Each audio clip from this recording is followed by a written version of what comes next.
Будь ласка, як тобі працюється? З гіпсокартоном у панор холодними стелями. Матом можна? Матом можна, звісно. Це люди тільки сприймають.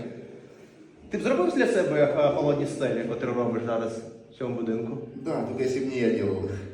А хто? А, якщо ти тоді заплатив за це?